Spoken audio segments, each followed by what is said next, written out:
This is what happens when you let your kids go on Zoom. Hold on, I didn't actually think it would stay on. Well, I don't even know how to turn it off now. Hello, everybody. Hope you're all doing okay. We are here again with we just have something particular that we want to share about today around gatherings and meetings over the coming weeks and months. So, Al, how are you doing? Yeah, okay, thank you. Okay, like everyone, kind of logging for the lockdown easing to come faster than it does. Yes, there's an end in sight now. There is an end in sight, and the weather is massively taking a turn for the up, and there's things around the corner which are starting to be good. But yeah, we're all right, and we're kind of busy packing up our house, waiting for Ella's surgery, things like that. So it's fairly full on in our house, but we're all okay. Good. So hopefully, if you're watching, you've seen a few of these before. We've done 2 or 3 now. I can't quite remember. But this one is going to be a bit shorter than some of those other conversations that we've had, because, like I say, we really just want to communicate a little bit about our gatherings over the coming weeks. I guess we're conscious that we're now kind of able to start meeting a bit more regularly, perhaps in the coming months, and we see in other churches making announcements, and we just want to keep you updated on what we're doing as well. So, Al, what do you think we've learned in the lockdown about kind of gatherings that let's just start here, about gatherings that you want to carry with us as we go forward? What do you think some of the things we've learned that we don't want to lose?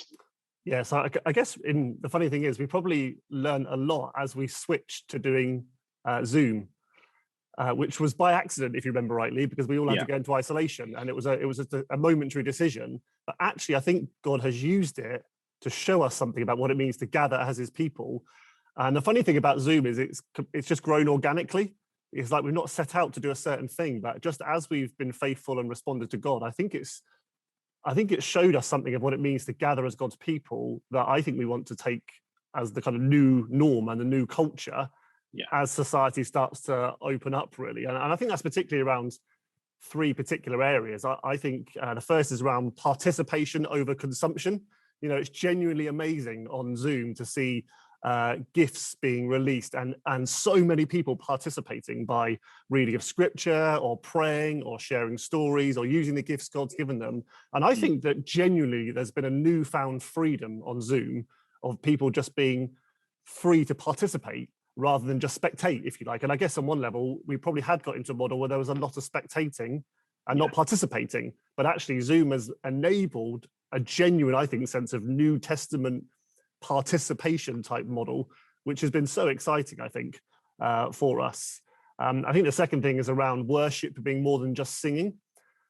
Is music to your ears. Excuse the pun.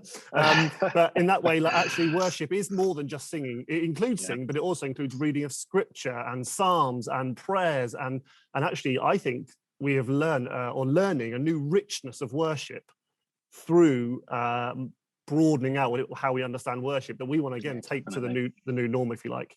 I think the third thing we've really learned particularly through Zoom, I guess, is being a community and a family as we gather that we can invite people into.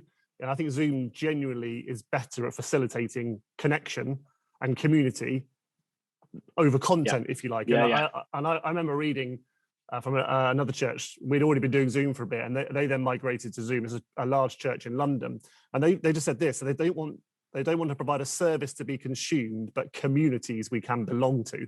And I think Zoom facilitates that. On Zoom, we can participate, pray, prophesy, use gifts, be a family, all of which you can do far more readily than you can if you just, for example, just live streaming a service, which we were doing before. And so I think we want to be really clear that we're not trying to go back to what we had before in how we gather, in what it looks like when we gather, that as the restrictions start to ease, we think we've learned some new healthy rhythms and habits. I don't know, like, if those things resonate with you, or there's other things that you want to chip in as well. But I kind of like, there is something that God's shown us about what it means to gather that we want to then say that should shape what our gatherings look like going forward.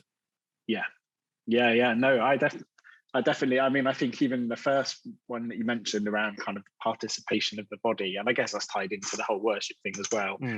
But just, man, if you remember back, pre-COVID, like 2019 and before, Sundays sometimes just felt quiet and hard work, if I'm honest, didn't they? It was maybe one or two people other than you guys as elders or the worship leader who are coming up every Sunday. And now it just feels like we have, almost in a sense, there's an opportunity for, like, genuinely with breakout rooms, there's an opportunity for everybody to participate and to bring something, which I think is exactly what the New Testament kind of directs us to be like, as we gather. So yes, I think that for me has definitely been huge. And I think that's a precious thing that we need to hold onto, because the reality is it's very easy to go back into old ways and what we've known before. But actually I kind of feel like, and we feel as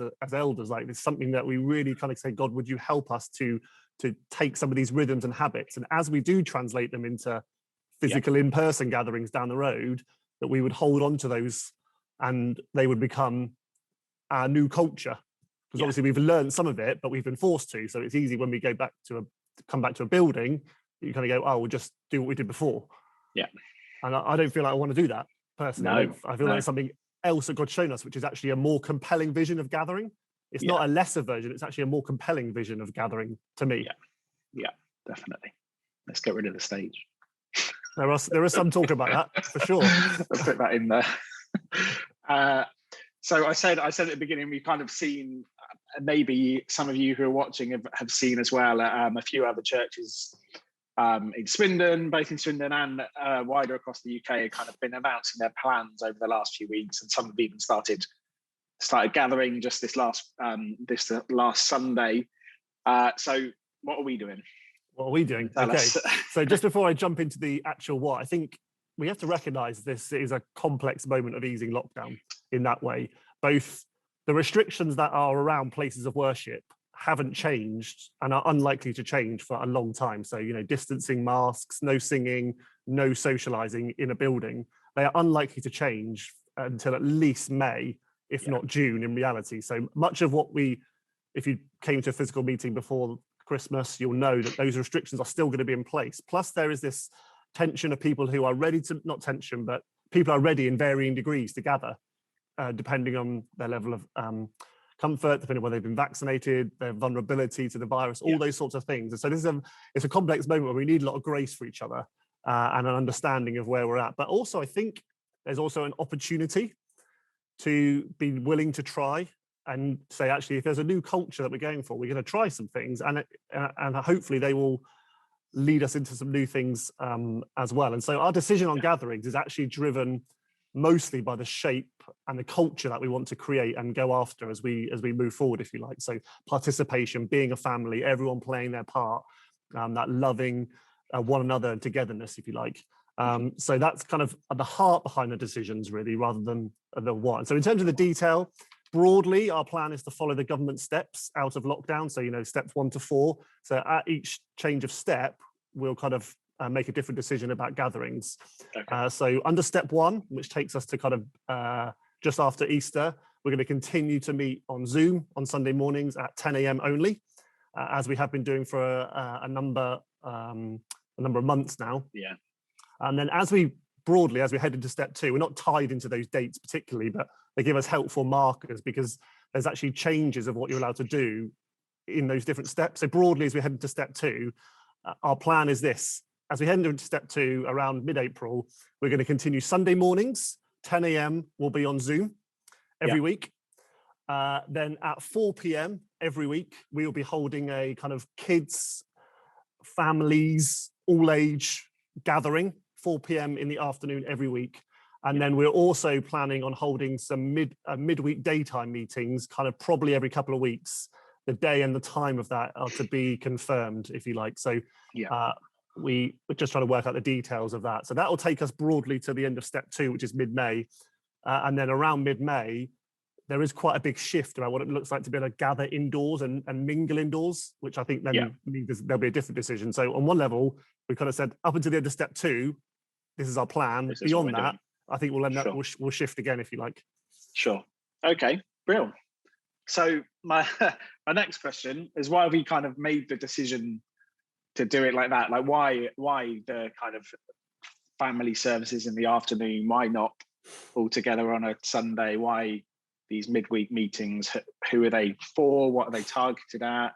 You know, how come we decided to not meet and live stream as opposed to continuing on Zoom? Can you touch on some of those bits? Sure, yeah. So I guess, you know, we could come back to in person and live stream, but that feels like it would just go against the culture that we're longing for, in all honesty, because, you know, for those who can't come or aren't ready to come, it feels like then they would just be watching a service rather than participating as a family.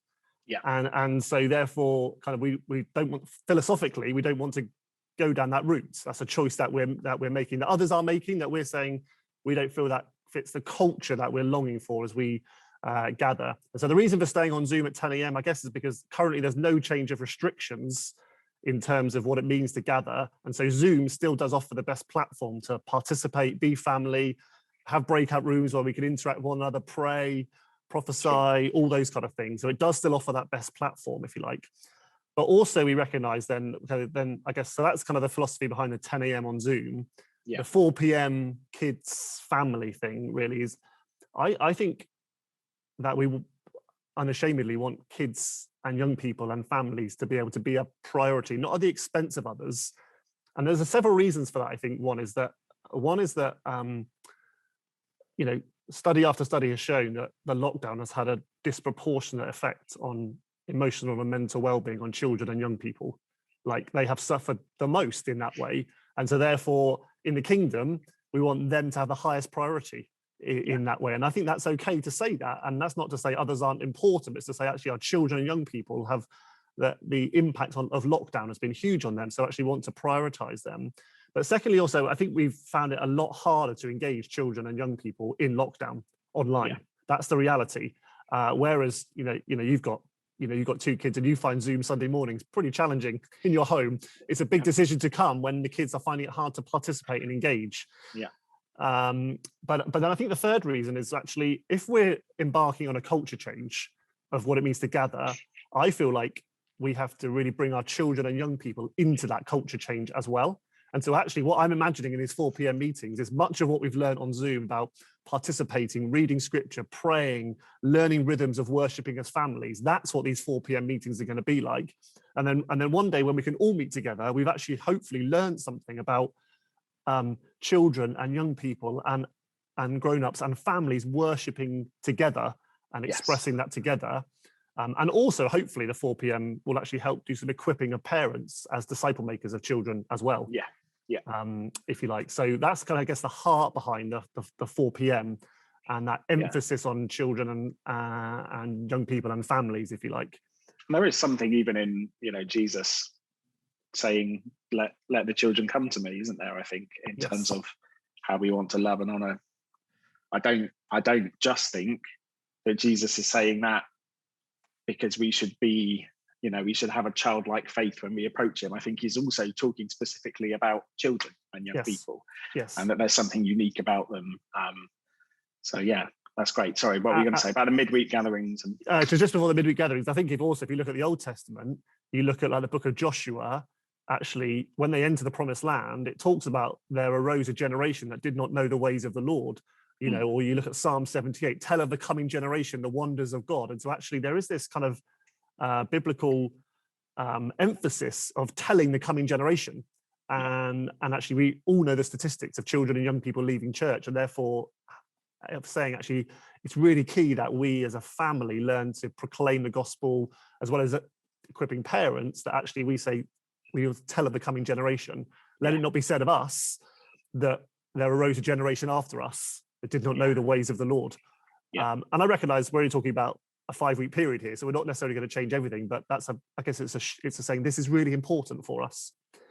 And then so the midweek daytime gathering, I guess that's for anybody that is retired, maybe is a stay-at-home parent, is part-time working, or is not working at the moment. It's not limited to just those of a certain age, if you like. Although I do recognise that this last season of lockdown, particularly for the older generation among us, has been incredibly hard by way of loneliness and isolation. And so, so the heart behind that is giving a space where, even though there are restrictions about interacting and mixing, actually of saying we want to honour that. But it's not just for those who may be over 70, for example, if you like it. It could be for a stay-at-home mum or dad, or someone who part-time works and actually is available on those days, and things like that. So that's the heart behind them, if you like. We want to make space to gather, but we also recognise that we want to. It's very hard to serve everybody in exactly the same way at all times at the moment. We can't gather everybody in the same space right now. No. So I guess that's the heart behind the midweek thing. I guess ultimately, when we talked about it on Tuesday as elders, we just had faith for this. We just felt real faith arising that this is a good next step for us. And I guess we've got to lead out of faith, haven't we? Yeah. And with faith, what we kind of believe God is speaking to us about. Yeah. Brilliant. So that's it, I think, really. My main pitch to anybody is, if you have not connected in any meaningful way in the last period, like, this is a moment to reconnect in different, whatever that might look like for you, whether that's joining a house group or coming to a Zoom gathering or an afternoon gathering with families, or midweek or whatever. I just kind of want to, my heart is that we do people reconnect if they've got disconnected. And like I said, this plan is kind of steps 1 and 2. We are going to talk as we head towards step 3. But I think we just have to accept there is a bit of uncertainty in the moment. We kind of, we know a little bit, but we don't know beyond that. So we'll come back and communicate kind of as we get to that point. Yeah, let's not leave it till the week before, but no, we'll communicate early. Yeah, you can hold us to account on that, Callum. So yeah, that's it, I think. All right, thanks, Al, and thanks everybody for listening. I hope that's helpful. If you do have any questions about anything, then feel free to comment below the video, or to get in touch with us. We'll put the email address on the description as well. So do please get in touch as well. I guess details of like sign-ups and that kind of stuff will come out. We'll send email that out a bit later. Coming weeks. Yeah. Brilliant. Thanks, everyone. All right, thanks. Take care. And see you soon. Bye.